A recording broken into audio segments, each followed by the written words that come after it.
I was sitting in my office staring at a phone number I did not recognize. It had been 32 years since I last heard my mother's voice. 32 years since I walked out of that house with nothing but $300 and a broken heart. Now she was calling to tell me my father had died. But what she said next hurt more than his death ever could. And what my own wife did after that, I never saw it coming. Before we dive into this story, let me know in the comments where you are watching from today. If this story touches you, please hit that like button and subscribe to the channel. Stick with me through this one, because what happened next changed everything I thought I knew about family and loyalty. I grew up in a small suburb outside of Columbus, Ohio. It was one of those quiet neighborhoods where everyone knew each other and families barbecued together on summer weekends. From the outside, we looked like any other middle-class American family. My father, Walter, worked as a floor manager at a manufacturing plant about 20 miles from our house. My mother, Gloria, handled the books for a local accounting firm. They were not rich, but they were comfortable. We had a nice house, 2 cars in the driveway, and a backyard with a swing set. Then there was my twin sister, Violet. She came into this world 7 minutes before I did, and somehow those 7 minutes determined everything that would follow. You see, when we were born, Violet almost did not make it. The doctors told my parents she stopped breathing twice during delivery. They called her their miracle baby. She survived against all odds, and my parents never let anyone forget it. Especially not me. I cannot pinpoint the exact moment I realized I was invisible to my own family. It happened gradually, like water wearing down a stone. But looking back, the signs were always there. Violet had the big bedroom upstairs with pink walls, white furniture, and a window overlooking the garden.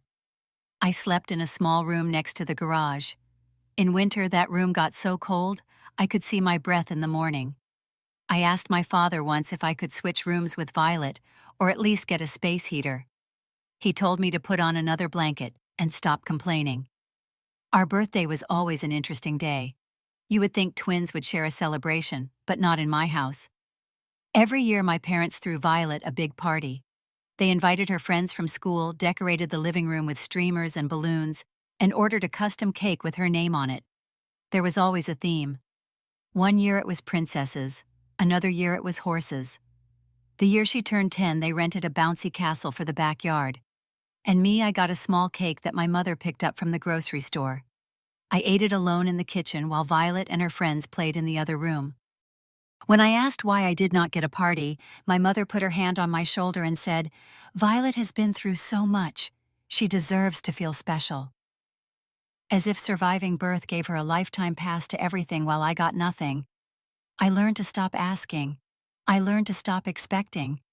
I told myself this was just how things were, and maybe I was the one who was wrong for wanting more.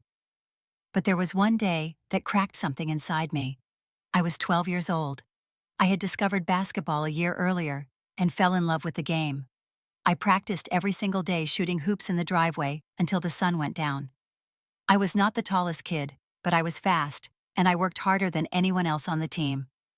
That year I made the school basketball team. I was mostly a bench player, but I showed up to every practice, gave everything I had, and waited for my chance. It came during the regional championship game. We were down by 2 points with 30 seconds left, and our point guard fouled out. Coach looked down the bench, and his eyes landed on me. I will never forget those 30 seconds. The ball came to me at the 3-point line. I did not think. I just shot. The ball arced through the air like it was moving in slow motion, and then it went through the net. The crowd erupted. My teammates lifted me onto their shoulders. We won the championship. I ran to the bleachers to find my parents, to see the pride in their eyes, to hear them say they were proud of me. But their seats were empty. They had taken Violet to a piano recital in Cleveland. They had chosen to watch her play music she had been practicing for 3 weeks over watching their son play in the biggest game of his life. When I got home that night, still wearing my jersey, I ran inside to tell them about my winning shot. My mother barely looked up from the dishes. "That is nice, honey." Violet got first place in her competition. Is that not wonderful? My father was reading the newspaper in his armchair. He did not even acknowledge I had spoken. I went to my cold little room next to the garage and cried myself to sleep. That was the night I understood that I did not matter to them. Violet was their daughter. I was just someone who happened to live in the same house. High school made everything worse. When Violet turned 16, my parents bought her a brand new car. It was a red Honda Civic with a big bow on top, parked in the driveway on her birthday morning. She squealed with excitement and hugged them both. I stood by the window watching, wondering if they even remembered I existed. I took the bus to school every day. I never complained because I knew it would not change anything. Violet took piano lessons, ballet classes, and joined the debate team. My parents paid for all of it without question. When I wanted to join the basketball camp over summer, my father said they could not afford it. When I pointed out they had just paid for Violet's dance intensive, he told me that was different. Violet had talent. Violet had potential. The implication was clear. When junior year came and we started talking about college, I gathered the courage to ask my parents about their plans for my education. My father looked at me over his reading glasses and said, "We will see. Violet is going to a good school, and that is expensive. Money does not grow on trees." I started working at 15. I bagged groceries after school, mowed lawns on weekends, and saved every penny I could. By the time senior year came, I had a few $1,000s tucked away in a shoebox under my bed. It was not much, but it was mine. Nobody gave it to me. I earned it. Graduation day arrived in late May. The Ohio heat was thick and heavy, and our high school gymnasium was packed with families. Violet and I both walked across that stage. We both received our diplomas, but only one of us was celebrated. My parents threw a massive party that evening. 50 people showed up to congratulate Violet on her academic achievements and her acceptance to a prestigious university on the East Coast. There was catering, a live DJ, and a banner that read, "Congratulations, Violet," stretching across the backyard. I moved through that party like a ghost. A few relatives asked about my plans, and I told them I was figuring things out. They nodded politely and went back to fussing over Violet. Nobody seemed to notice that I had actually graduated with higher grades than my sister. Nobody cared. The moment that broke everything happened around 8 that evening. My father clinked his glass and called for everyone's attention. He stood with his arm around Violet, beaming with pride. "We are so proud of our little girl," he said. "She is going to do amazing things. And to help her start this new chapter, we are giving her a little graduation gift." He handed Violet an envelope. Inside was a check for $30,000 and plane tickets to Europe for a summer trip before college started. The crowd gasped and applauded. Violet jumped up and down, hugging both our parents. Something in me snapped. I do not know if it was the years of being ignored, the cold room by the garage, the empty seats at my basketball game, or watching them hand my sister everything while I got nothing. But I could not stay silent anymore. "What about me?" I asked. My voice was louder than I intended, and the party fell silent. My father turned to look at me as if he had forgotten I was there. "What about you?" "It is my graduation too," I said. "I am going to college too. Do I get anything?" My father's face hardened. "You are 18 now. You are a man. You can figure it out." Violet laughed. It was a cruel, mocking laugh that I had heard countless times behind closed doors, but never in front of an audience. "Maybe if you were more like me, they would care about you." That was when 30 years of pain came pouring out. I told them everything. The cold room, the forgotten birthdays, the basketball game they missed, the dance camp they paid for while denying me basketball camp, the car they bought for Violet while I rode the bus. Every single moment of being treated like I was less than nothing. My father's face turned red with rage. "How dare you," he said.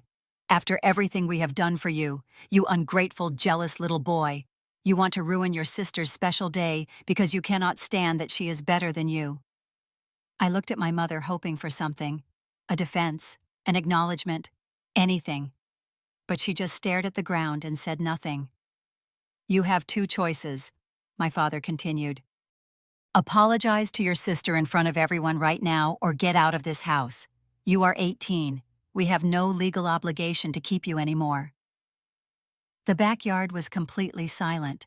50 people watched as my family gave me an ultimatum: apologize for telling the truth, or lose everything.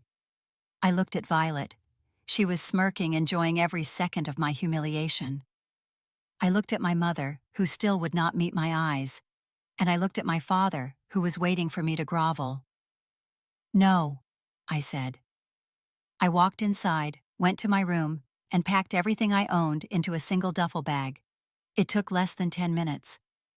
When I walked back through the party toward the front door, nobody stopped me. Nobody said goodbye. Nobody asked me to stay. As I reached the sidewalk, I looked back one last time. Violet was standing in her bedroom window on the second floor. She waved at me with a smile on her face, like she was watching the trash being taken out. I had $342 in my pocket. I had no car, no plan, and no family. I was 18 years old, and I was completely alone. The first 3 months were the hardest of my life. I used $200 of my savings to buy an old sedan that barely ran from a guy I met at a gas station. That car became my home. I parked in different Walmart parking lots each night, sleeping in the back seat with my duffel bag as a pillow. I showered at truck stops using the quarters I scrounged from the change I got at fast food restaurants. I found work wherever I could. I washed dishes at a diner for minimum wage. I delivered pizzas at night. I cleaned office buildings after midnight. Some weeks I worked 90 hours across 3 jobs and still barely had enough to eat. My meals were ramen noodles and day-old bread from the discount rack at the grocery store. I lost 20 pounds in those first 6 months. Eventually, I saved enough to rent a room in a rundown apartment on the rough side of town. I shared the space with 2 strangers. One was a recovering addict who talked to himself at night. The other was an older man who had lost everything in a divorce. We were 3 broken people trying to survive. I enrolled in community college, taking classes at night after my shifts ended.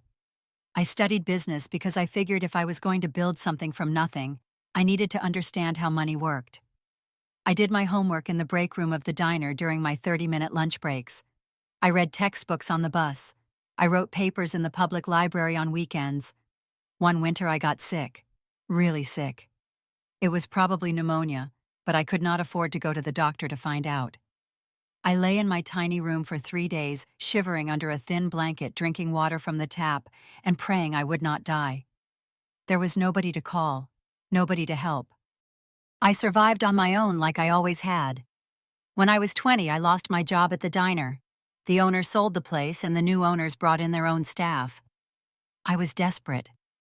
For the first time in 2 years, I picked up the phone and called home. I thought maybe, just maybe, enough time had passed. Maybe they missed me. Maybe they had changed. My mother answered. Her voice was cold and distant. "Marcus, what do you want?" "I lost my job," I said. "I am struggling. I was hoping maybe you could help me, just until I get back on my feet." There was a long pause. Then she said, "Violet is getting married next month. We are very busy planning the wedding. You made your choice when you walked out. We have to go." She hung up. I never called again. That moment taught me something invaluable. I learned that I was the only person I could count on. I was the only one who would save me. And I decided right then that I would build a life so successful that I would never need anyone who did not want me. I finished community college with straight A grades. I won a scholarship to a state university and earned my degree in finance. I got a job at a small investment firm and worked my way up through sheer determination. I was the first one in the office and the last one to leave. I took on projects nobody else wanted. I made myself indispensable. 10 years after being kicked out of my parents' house, I started my own financial consulting company. It was just me and a laptop in a rented office space. 15 years after that, my company employed over 200 people and was worth several $1,000,000. I built an empire from the ashes of my childhood. Along the way, I met Denise. She was a nurse at a hospital where I was giving a charity presentation about financial literacy. She had kind eyes, a warm smile, and a gentle spirit. She came from a big, loving family where everyone supported each other. I fell in love with her kindness, and she fell in love with what she called my resilience. We got married in a small ceremony. We had 2 beautiful children, a boy and a girl. We bought a house in a nice neighborhood, and I made sure our kids never felt like they were invisible. I told Denise very little about my past. I said my parents and I were estranged and left it at that. She did not push. Some wounds I thought were better left closed. For 20 years, I lived in peace. I had a loving wife, wonderful children, a successful career, and a life I had built with my own 2 hands. I thought the past was behind me. I was wrong. The call came on an ordinary Tuesday afternoon. I was in my office reviewing quarterly reports when my assistant buzzed me. "There is someone on line 2 asking for you personally. She says she is your mother." My heart stopped. I had not heard those words in over 3 decades. I picked up the phone with a trembling hand. "Marcus." The voice was older, frailer, but unmistakably hers. "This is your mother." I did not know what to say. 1,000 emotions crashed through me at once. Anger, confusion, a tiny pathetic flicker of hope that I hated myself for feeling. "Your father passed away," she continued. "2 weeks ago. Heart attack. It was sudden." I sat in silence. Walter was dead. The man who had thrown me out of my own home, who had called me ungrateful, who had chosen his golden child over his son for 18 years. He was gone. "I know we have not spoken in a long time," my mother said. "But I think it is time we made things right. Life is too short for grudges. I am getting older, Marcus. I do not want to die without seeing my son again." Against my better judgment, I agreed to meet her. Maybe I needed closure. Maybe some stupid part of me still wanted to believe people could change. I drove to my childhood home the following weekend, my stomach in knots the entire way. The house looked different, smaller. The paint was peeling, the lawn was overgrown, and one of the shutters was hanging loose. It looked like a place that had given up on itself. My mother opened the door. She had aged 30 years in the 3 decades since I had seen her. Her hair was white, her face was lined with wrinkles, and she walked with a slight limp. Behind her stood Violet. My twin sister looked nothing like I remembered. The golden child had lost her shine. Her face was gaunt, her eyes were tired, and there was a hardness about her that had not been there before. She was wearing clothes that looked like they had seen better days. We sat in the living room. The furniture was old and worn. The television was at least 15 years outdated.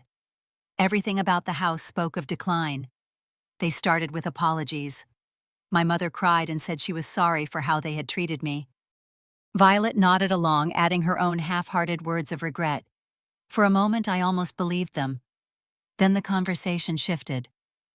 "Your father left us in a difficult situation," my mother explained. "He made some bad investments over the years. There are debts. The house might need to be sold." Violet chimed in.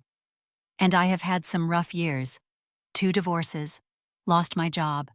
I am living here with Mom now because I have nowhere else to go." My mother reached for my hand. "But you have done so well for yourself, Marcus. We are so proud of you. We always knew you were strong." I almost laughed. They were proud of me now that I had money, now that I could solve their problems. "We are family," Violet said, "and family helps each other." There it was, the real reason for the reconciliation. Not guilt, not love, not a desire to make things right. They wanted my money. I looked at my mother. Where was this family when I was sleeping in my car? When I was eating ramen for months because I could not afford real food?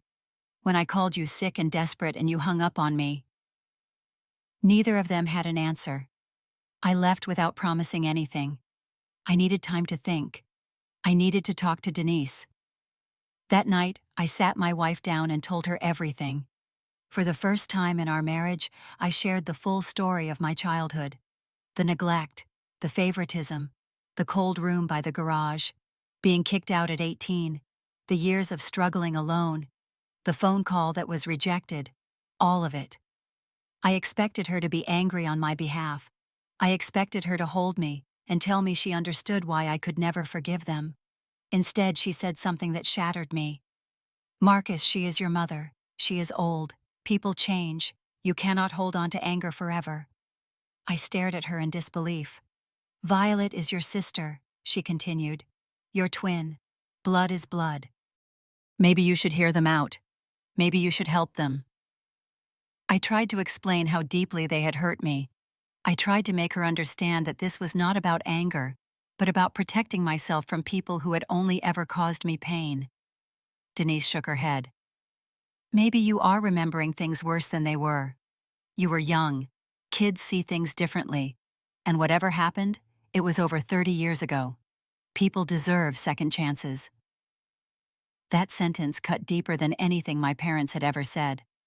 My own wife did not believe me. She thought I was exaggerating. She thought I was the unreasonable one. The next few weeks were tense. Denise kept pushing for reconciliation. She said it was the right thing to do. She said our children deserved to know their grandmother and aunt. She said I was being stubborn and cruel. Then one evening I came home from work to find my mother and Violet sitting in my living room. They were chatting with Denise like old friends. My children were showing them pictures they had drawn at school. Nobody had told me they were coming. Nobody had asked my permission. Denise had invited them behind my back. Violet looked up at me with a smile that reminded me of the one she had worn when she waved goodbye from her bedroom window 32 years ago. We are getting to know our niece and nephew, she said. They are so precious. My mother was crying, holding my daughter's hand. My grandchildren, she whispered. I cannot believe I missed so much of their lives. Then she looked at my kids and said, Your daddy kept us away from you, but we are here now. My blood ran cold. She was rewriting history. She was making me the villain in front of my own children. Denise pulled me aside. Give them a chance, she said. For me, for the kids, they seem sincere, and they are family. I realized in that moment that my wife had chosen a side. She had chosen them without understanding anything. She had betrayed me in my own home. Dinner that night was excruciating. We sat around the table pretending to be a happy, reunited family. My mother talked about how difficult the past few years had been. Violet mentioned her struggles, and then inevitably the conversation turned to money. Your mother needs surgery, Violet said casually. Her hip.